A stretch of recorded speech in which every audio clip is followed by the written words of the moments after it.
So, one of the major talking points, which you've no doubt heard from Republicans to explain why COVID cases are spiking across the country, is to say, well, we're testing more, we're testing more. And that explains, of course, they say, all of the data when it comes to increased results for coronavirus. But the New York Times just came out with this excellent new chart, which I'm going to show you in just a second. It's actually a sort of animated chart, and it's going to show us why that doesn't explain the data, why the fact that increased testing doesn't explain the fact that COVID cases are spiking in the way they are. And then I'm also going to show you other data from John Hopkins University, which is going to explain why the United States should actually be testing more than it is right now. So this is the chart here, and it's going to sort of show us here why the rise in testing is not driving the rise in U.S. coronavirus cases. So as we scroll here, I love the new animations that that they do sometimes now with their graph. So you can see here about 21,000 cases were reported per day in early June when the coronavirus testing rate was around 4.8%. So if that 4.8% were to hold, if the 4.8% positive rate were to hold as testing increased, this would be the expected rise.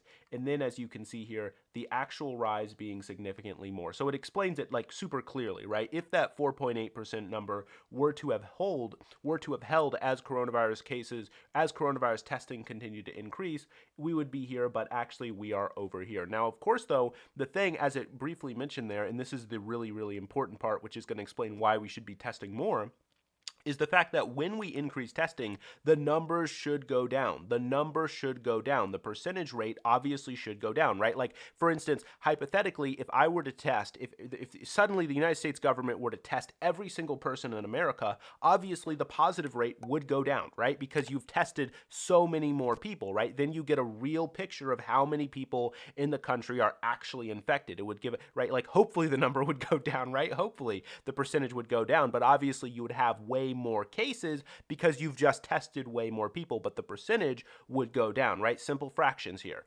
But what ended up happening, as the New York Times points out there, is when we increased in testing, in fact, the positive test rates increased. The positive test rate increased. Now, one of the interesting things, though, is the New York Times does have a little bit of different data for us than John Hopkins. Personally, I do rely a little bit more on the John Hopkins data. I was just looking through the sources that the New York Times were using. They're great sources, but I tend to prefer the data from John Hopkins University because I think that it has a little bit more. It includes more sources. It includes more points of. It's basically more aggregate. It's more aggregate, so I prefer it a little bit more. So the data from John Hopkins University is going to tell us and explain to us actually quite easily why it is the case that, in fact, we should be testing a little bit more. So the ideal goal here is about 5%.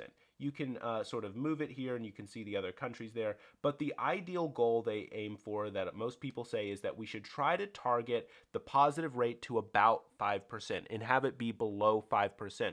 Now, the important thing to point out here, though, is that that positive rate and how many testing per capita is not the thing that we should be looking for, because oftentimes what people will do is they'll compare in terms of testing per capita. And I've even done that on my channel sometimes, and I do think that it's useful for simple comparisons. But the truth is, in the aggregate, we have to be more interested in that positive rate, because per capita, you don't need to be administering as many tests if the country in question doesn't have as bad of an outbreak. Whereas for countries which do have a really bad outbreak, you ideally want to be testing more and more and more per capita. Right? So it's actually an interesting thing. The per capita number isn't really relevant. What we actually want is the coronavirus percentage, the positive rate, to be below 5%. And ideally, of course, it would be a random sampling, right? Ideally, a 5% means a random sample. So, the government or whoever just would randomly sample individuals, and you'd want that percentage to be below 5%. Unfortunately, though, of course, it isn't random as it currently stands, which is to say that what ends up happening is only the people who are feeling a little bit sick, only the people with maybe a runny nose or a coughing a little bit, maybe it's not coronavirus, but they don't feel well, and so they go get a test, and then we find out whether or not they're positive. So as a result, the percentage numbers differ a little bit, because the U.S. percentage rate is, as you can, I don't actually know if you can see it, it's a bit small, but it does say 6.5% there for coronavirus percentages right now for the U.S. The New York Times numbers are higher, and the reason for that that is because it's less random, right? So John Hopkins data is actually controlling a little bit for the fact that, when people go get tested, they're like, more likely to be sick, sort of. So the John Hopkins data sort of controls for that. And so the US numbers, when you sort of control for that randomness factor, it's about 6.5%. And ideally, you'd want it to get below that 5% number. Now, again, the New York Times numbers that you do find are higher because, again, that's sort of the actual percentage positive back number, but the John Hopkins data sort of controls for the random element that you would want. So that's why I do lean on the Hopkins data. So that's really important, and that's the thing that we need to be keeping in mind, and that does explain for us why we need to be testing more. So we want to get below that 5%, ideally closer to 4%. I mean, ideally, right, as low as possible, but we want to be in a situation where we can handle the coronavirus in a much better manner. And of course, the best way to do that is to test more aggressively and engage in contact tracing, make sure that we can keep people safe